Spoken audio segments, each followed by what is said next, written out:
a beautiful summer night in Iowa City, and I can tell you how delight this show will be, because we have 4 important leaders from our community school district here.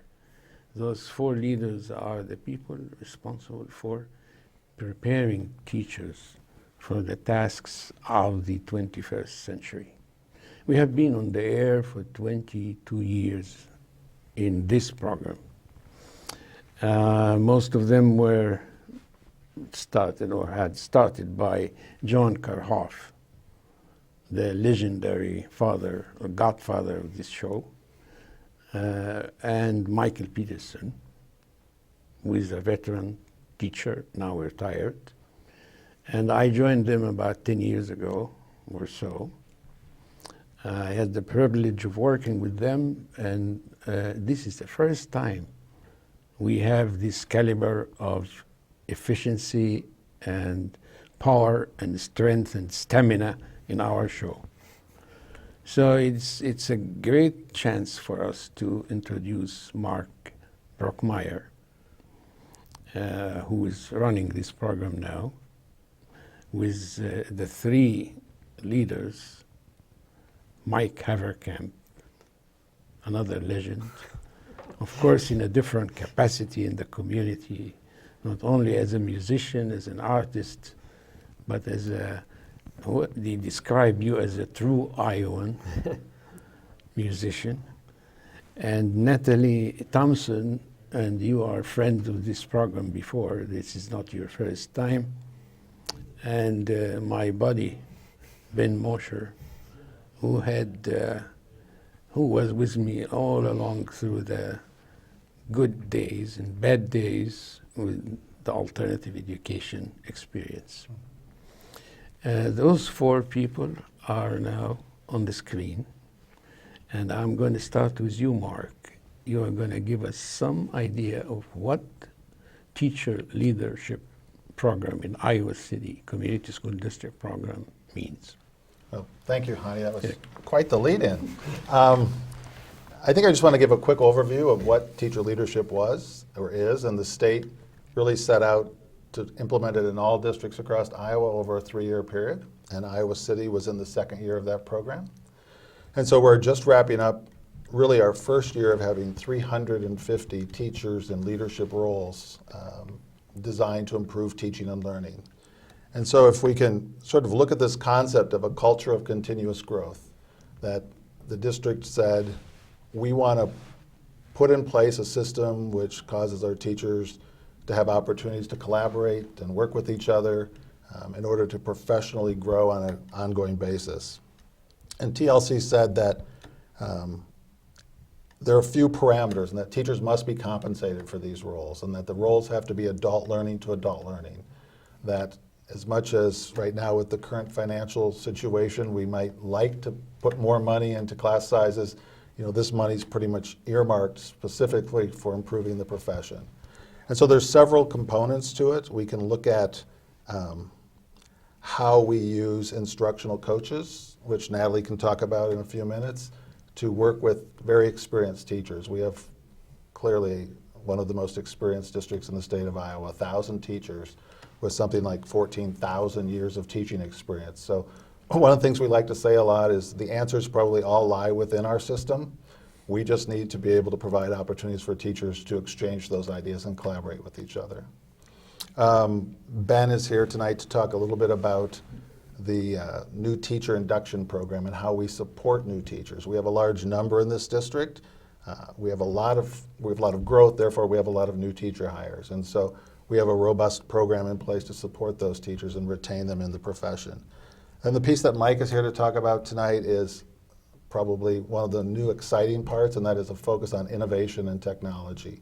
And how do we really transform what goes on in our classrooms to make it really where it needs to be for our students in the 21st century. So that's kind of the big overview of what TLC does. I don't, if you have sort of questions, or we could jump into some of the examples from my colleagues here. You have the floor. Natalie, maybe you want to begin by telling us a little bit about what the Instructional Design Strategists, or otherwise known as IDS. We love acronyms in education, and so one of the biggest components of the teacher leadership program is our Instructional Design Strategists, or IDS. Each elementary building has an IDS assigned to work with the teachers. The secondary buildings all are supported by a team of IDS who teach for part of the day, and then they're coaching teachers for part of their day. And then in addition to those positions, we have IDS that specialize in supporting special education teachers and behavior in preschool. So that's kind of all of the IDS that we have. This year, within those roles, we focused on supporting the IDS in developing and refining their own skills as leaders. Especially at the secondary level, they were all brand new to this role of instructional leadership for teachers. And so we really worked on, what are the skills that they need in order to effectively work with adult learners, and with the goal of transferring that then to the learning of the teachers in their buildings. So they've also spent time building collaborative relationships with their colleagues. With the end of that being to promote a culture of highly reflective teaching that uses data to inform instructional practices. So really they're digging down and figuring out what's working, what's not working, what adjustments need to be made. And so then when we think about what an IDS does on a daily basis, we're really looking at what are effective, efficient coaching models that will work for supporting that teacher growth. And really there's a 3-part cycle where teachers identify, learn, and improve. And so the IDS and, typically an IDS and a teacher would identify a goal, and then identify a teaching strategy to hit that goal. And then the teacher learns about the strategy either through co-teaching, co-planning. The IDS might do some modeling of what that strategy looks like in the classroom. And then the teacher tries that, whether with the IDS watching, maybe videotaping, and then coming back and reflecting on how that went. What worked with that strategy, what didn't, what adjustments need to be made. And then you adjust, practice some more until the goal is met. And this model really supports that idea of authentic professional growth, where we teach something, but then we're there to support and help teachers implement it with fidelity and to reflect on that professional growth. And how do you select the person in each school that's responsible for implementation of this program? There is some, the Iowa legislation kind of wrote some parameters for districts to use in hiring that, and with the goal being that all teachers have opportunities for these leadership positions. And so they need to, as they grow in their ability as leaders, they might say, yep, I'm going to apply for this position again on a yearly basis. And here's the growth that supports that what I've done has been effective and made a difference in the classroom, or it might be opened up to other teachers to apply to. But it's really for strategists to have to be reflective in their own work and know that they're making growth. And I'm sure Mark wants to jump in and add something. Well, no, and I just wanted to add that one of the things that's unique to the teacher leadership program is all of the positions need to be, there's a rigorous application and interview process, but every committee that selects a teacher leader has to have an equal balance of administrators and teachers on it. So it's a shared process we have in the district of the teachers and the administration identifying leaders and hiring them for those positions. Then Natalie talked about the idea that the intent of the legislation was that these roles would turn over occasionally. And in some cases, some of them turn over every year. Some of the coaching roles may turn over every 3 or 4 years because there's a lot of time invested in developing, I think, the expertise to be an effective coach. But the state was very clear that they wanted a program where teachers could cycle in and out of the classroom for a short period of time and maybe take on a leadership opportunity and then go back to the classroom, which is very different from how education historically has worked. If you wanted to grow professionally or you wanted to even receive a higher salary, you usually had to leave teaching to do it.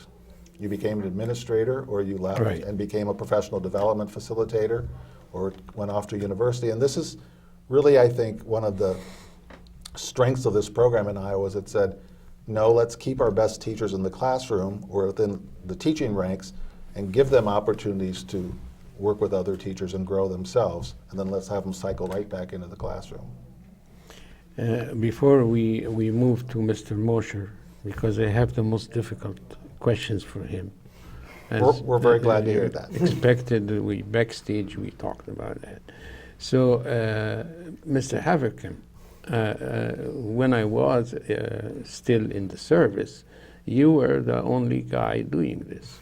So can you take me to the history of the staff development? Staff development?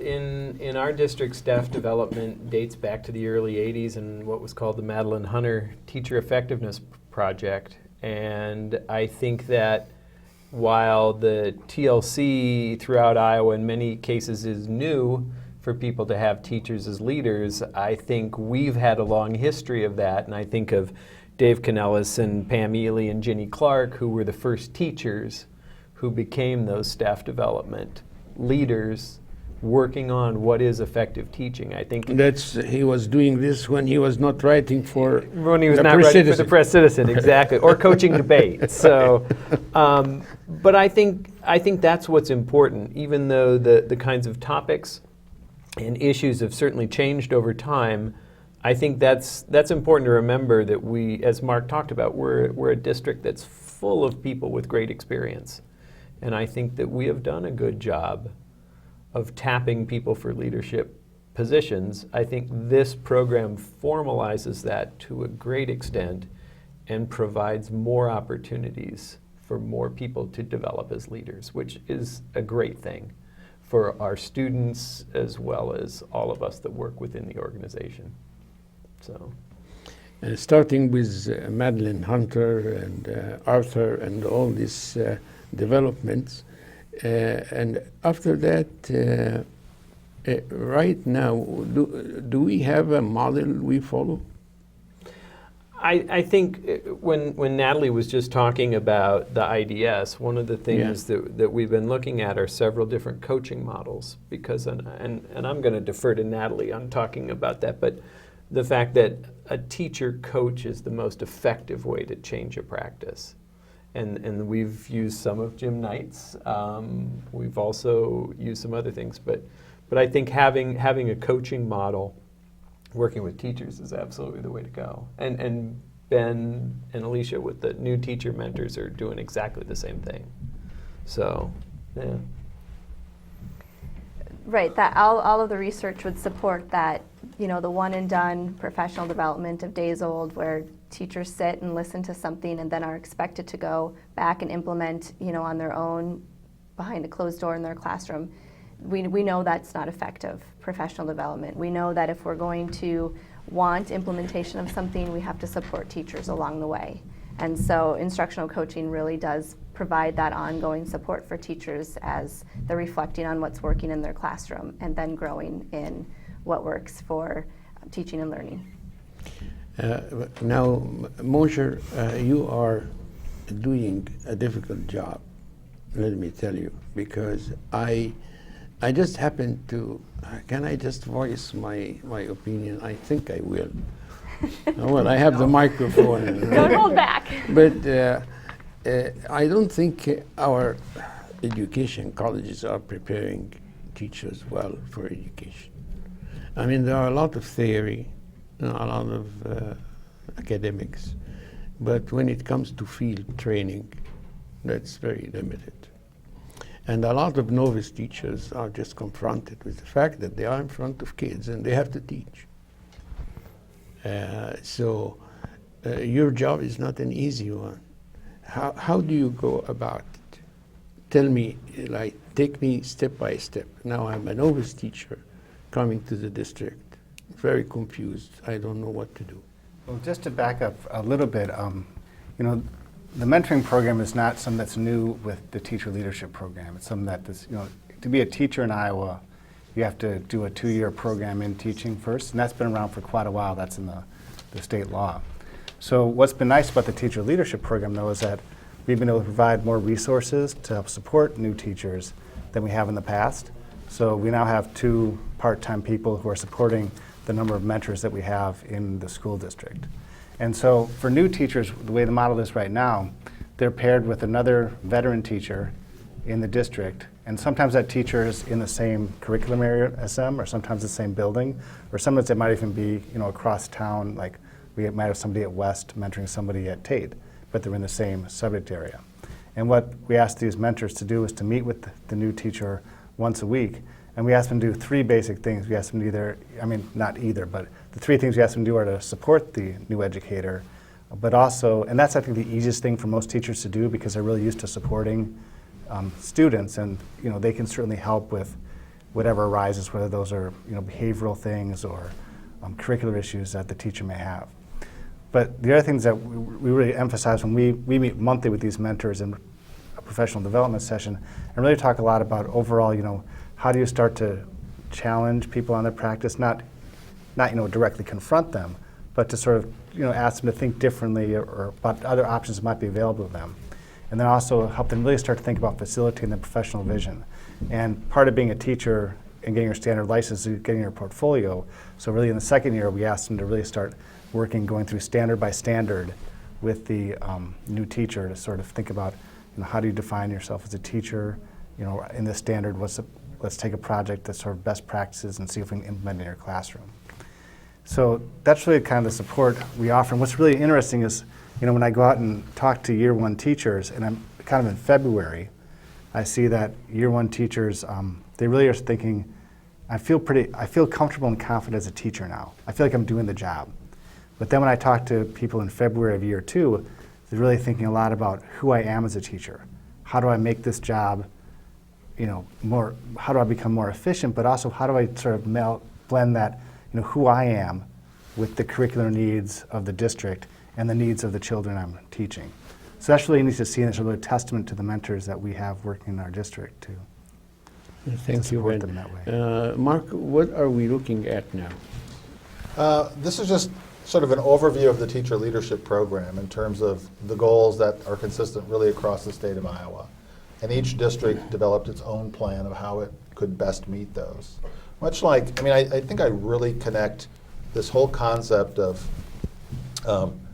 individual identification of where you need to grow, much like Natalie defined with what the instructional coaches do, help teachers define where their strengths are and where they want to work. The state said we're going to allow districts to develop a plan that tells us how you're going to use your strengths to improve the overall instruction that students receive. So again, this is just a goal statement of, I think, what guides our work every day. And to maybe touch on what my colleagues have talked about, this idea that Right. what teacher leadership did was bring together a lot of efforts. Staff development wasn't newly created for our district, nor was a mentoring program. But I think for the first time, you know, in my 30 years in education, we have all of these efforts under one umbrella. So, in fact, the program Ben facilitates, a mentor is matched up with a new teacher, but they also can directly connect that new teacher with an instructional coach if there's an area where they specifically would like some support. Or they can connect directly with one of the innovation specialists if there's something that they're really trying to do differently and they need some support on technology or innovation. So I'm thrilled that we finally have the parts talking to each other, and we're working on developing a program that brings all of these under one umbrella. So you meet every day, the 4 of you? Not always, but I'm gonna jump Yeah, in at this please point. do. At this point, honey. And as Mark talked about that, and looking at those statewide goals, the group that Andrew Fenstermaker and I, the other innovation professional development facilitator, we work with 28 innovation specialists out in buildings, and that first quote up there. 28 across the The district. And that's what we developed at the start of the year, that we were looking to build ourselves as a group of people who support each other in experiments on improving teaching and learning. That was our goal. We have met monthly in face-to-face meetings. We have Wow. also set up, because we are scattered, we've set up electronic communities, a Google Plus community. We've shared information back and forth electronically so that people can say, well, I'm trying this. What do you think about that? Has anybody used this? Here's what we did with something else. And it's been really, really fascinating watching how people have been able to connect and grow as teachers in experimenting with each other. And what we've tried to do is focus on 21st century learning skills, which are communication, collaboration, creativity, and critical thinking. Those are all skills that our students are going to need as they live full lives. I want to show you a little bit too. We've got just a really short clip. We had one of our folks at Penn, rather than have their 5th graders just do a book report about their hero Hey and everyone, villain, I'm Ella, and they I'm a used fifth an grader online at program Penn called Elementary. Prezi. My teacher, Mr. Landelt, used I Prezi think to teach us hopefully about we'll comparing and get to contrasting. hear her speak in her own voice. All right, so here with the comparing and the contrasting bubbles, we have my hero that I did, which is Katniss Everdeen, and I also listed some facts about her, and so did the rest of the class, but they chose like their own villains and heroes. So over here we have my villain, which I chose President Snow, because Katniss Everdeen doesn't really get along with President Snow.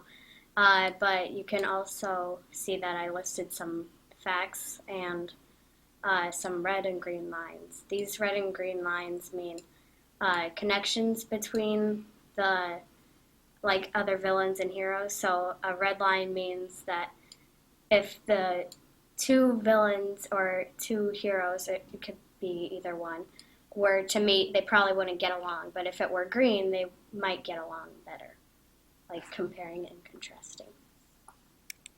So here is what the finished product looks like. You can see that there are many red and green lines, the green ones representing the comparisons and then the red ones representing the contrast. So the nice thing about Prezi is that we could collaboratively build our compare and contrast facts about heroes and villains.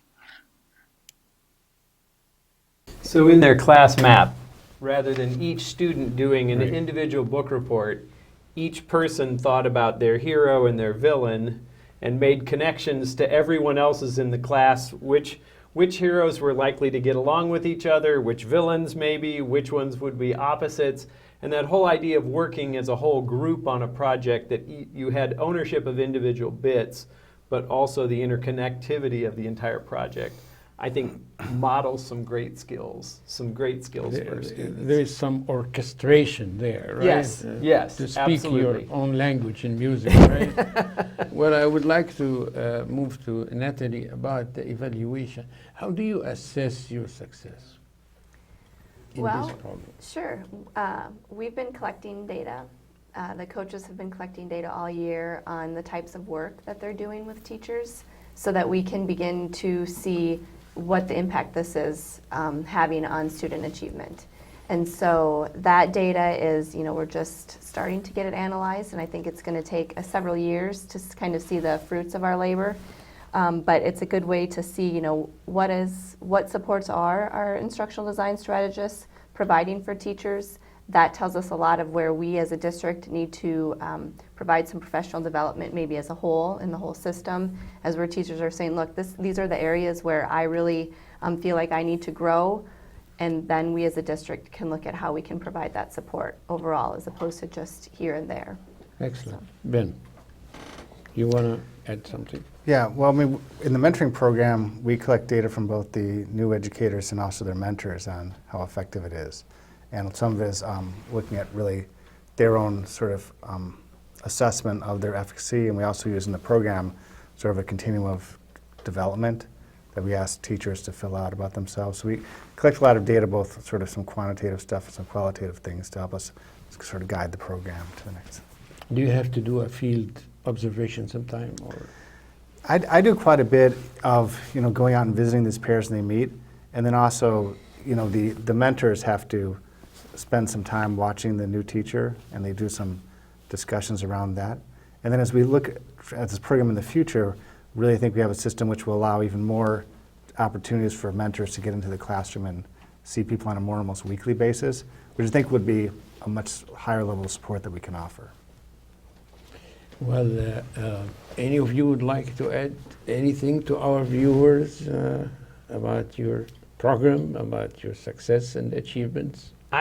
You are the unknown soldiers behind the success of district. And there's so many people doing so many things. I mean, there's so many teachers that are making a huge difference. I am unbelievably grateful to work with these folks on a daily basis, because I think being 30 plus years in this district, this is probably the most excited I've been in a long time to see what's coming down the road next. And we're not, the innovation specialists, we like to say we're building the plane while we fly it, but I like where we're headed. I think there's some amazing things going on for our teachers, and it will be of great benefit to our students. I echo what they say. I'm thrilled by how far as a district in one short year we've come. I mean, it's a very large organization to move. And as you've heard from these folks, some very exciting things from our beginning teachers to our very experienced teachers are happening. And what we're seeing is instructional practices changing, and ultimately student achievement will change as a result of that. So they have the exciting parts of this. I have the less exciting part right now of trying to make the parts work, and they're out in the classrooms seeing the fruits of their labor. So we are so proud of what you're doing on behalf of John Karoff, Mike Peterson, and the district, of course, and on myself, on behalf of myself too. I'm so delighted to meet with you tonight. It has been very enlightening, and wish you all the best and more success. But we would like you to appear more on the screen, because we are all the time on the screen. You are never there unless you are playing your banjo. You know.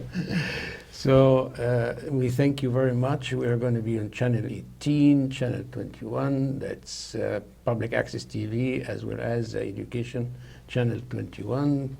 As a matter of fact, Monday is our day on Channel 21, and as well as Tuesday and weekends.